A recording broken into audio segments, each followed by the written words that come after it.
Hello, welcome to the shed. It's your man in the shed. It's Andy P. Here in the shed, as always. In the shed this time, not in the car. But you're thinking, hang on, why is he doing a car review? Well, why not? And if you haven't seen that, then please go and see it. I know you've not seen it because I don't seem that anyone's seen it, but there you go. So today we're doing the news. So what is going on in the news this week? Well, at the weekend, we had protests against the Glaziers, against the European Super League, which had already been cancelled. But this time, they managed to get some fans who broke into Old Trafford, which meant that the Manchester United Liverpool game, one of the biggest games in the football calendar, was actually cancelled due to this. And a few of their fans, if you can really call them fans, broke in and started smashing up the stadium and endangering the lives of people. So here's a plan. They're all on video. Get all their faces. Get them all arrested. Get them all banned. There you go. There's nothing wrong generally with protest as long as it's done in a peaceful way. The problem is they've now made it worse for pretty much every team because they're going to have to pay more. So they're actually costing teams more for policing. Well done, guys. Good job there, you bunch of bellends. So what else is happening in the world today? Well, we got local elections in the UK for many of the elections. I know I'm going to go and vote. I know I'm going to vote for. But, if you want to leave me a comment with who you're voting for and why, then great. That's up to you. I'm not going to tell you who I'm voting for. Those of you who know me, you probably know who I'm voting for, but that doesn't matter. Go back and watch my videos. You'll probably find out who I voted for. There you go. There's a reason not to tell you because you can go back and try and find out. Anyway, other news, we've got COVID. COVID in the UK now is really coming down and it's looking good. Obviously, the next big mark is the 17th of May, where we are looking to open up pubs inside, which means that I can go back to do my job as a chef in a pub, which is great. And then the next one after that is the 23rd of June, when they're looking to totally get rid of all restrictions. For me, that's fine. If the rates have come right down, which hopefully by then they would have. But for me, I think people are still going to wear masks in supermarkets and shops. The thing is, though, it's like I was saying to my son yesterday, it's you go with the intent to, oh yeah, I'll wear my mask.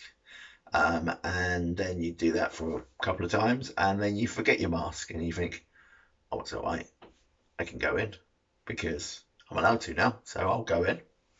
And then you get there again, it's like, I was all right last time. And that's when the cycle potentially could come around again. But we've had lots of people who are vaccinated now, so the country as a whole are looking better. For me, the worry is around September time when once again the universities actually go back this time. Hopefully this time it'll be good and it won't happen, but that's when the potential risk, and then obviously moving in to the winter again when you have more risk of catching the sort of illness that COVID is anyway.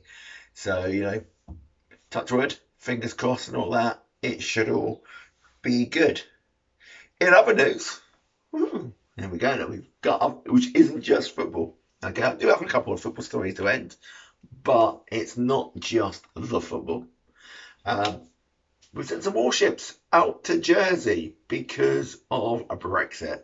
So the French fishermen, old Pierre and Jean-Michel, are like, ha ha ha, these bloody English pigs, they think they can get away with not doing as we say in the France and Germany and the EU. We've left the EU now, but we still got, there's still certain rules that we need to abide by. So what we've done is we've sent some warships to just try and keep the peace. So when Jean-Pierre decides he's going to attack the English warship, what are we going to do? blow the fuckers out of the water? Is it gonna happen? No. We're gonna be like referee in the middle. No, no, no, no, no, no. You go that way. You go that way. Not really sure where that accent came from there, but there you go. So yeah, how are they gonna keep the peace there then? Good luck with that. When you get the garlic munching, fish catching, smelly fuckers taking on the French. See what I did there? Did you see what I did there? Did you? Did you? There he is. Stephen the Seagull, the world's most fearsome bird. Anyway, so Champions League last couple of nights then. So we've got, for the third time, an all-English final. Tonight we've got the Europa Cup. Well, United look pretty certain that they're going through. There you go. Why didn't you go and interrupt that game? Why didn't you do that one last Thursday? Why did you pick the Liverpool game? Eh? Worried you were going to get kicked out of Europe, were you? You could still do that, you dickheads. Anyway, United look pretty much like they are through there. 6-2 up, going into Rome. And Arsenal, they're struggling. They're 2-1 down against Villarreal. So they need to really put a performance in. So if I do watch a game tonight, it'll probably be the Arsenal game, simply because there's a bit more in that one. But Manchester City, they looked awesome on Tuesday, played some wonderful football. And hey, here's a tip, Gareth. Let's not worry so much about your Tottenham player, Harry Kane. Let's build a team around Phil Foden. Phil Foden is incredible. What a player. And I'm not saying Harry Kane wouldn't score more goals, and does score more goals, because, let's be fair, he's a centre forward and a striker. But what Phil Foden can do, he is incredible. He's like a mini David Silva. What a player. We need to build a team around him. And also they made Neymar, Di Maria and these players look average. Not sure why Mbappe wasn't able to play, but that certainly changed the way that Paris played.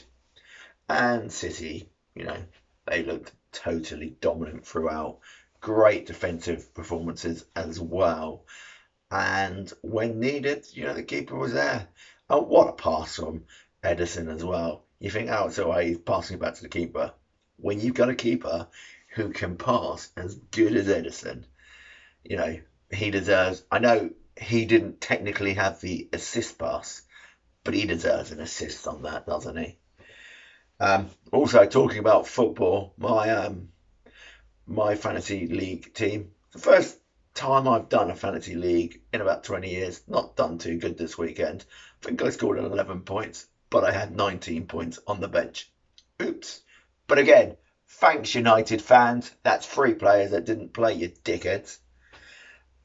And then we had last night Chelsea not destroying, but taking apart an aging Madrid, who really, they lacked any sort of ball that looked to bother Chelsea. I thought Chelsea's defence looked awesome.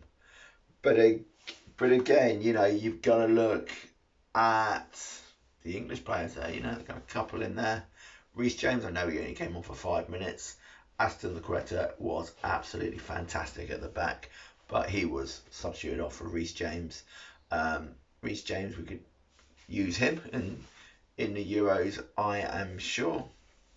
And Mason Mount. Mason Mount is total quality, and we should take him, play him on the left, because, hey, imagine that, an England team with a left footer.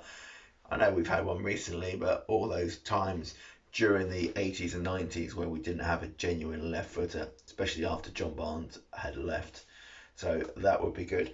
Anyway, that's your news this week. I'm going to keep it nice and short. Hope you're all well, and come on, enjoy the sunshine today. Looks like it could be a nice day. Bit of paintballing today.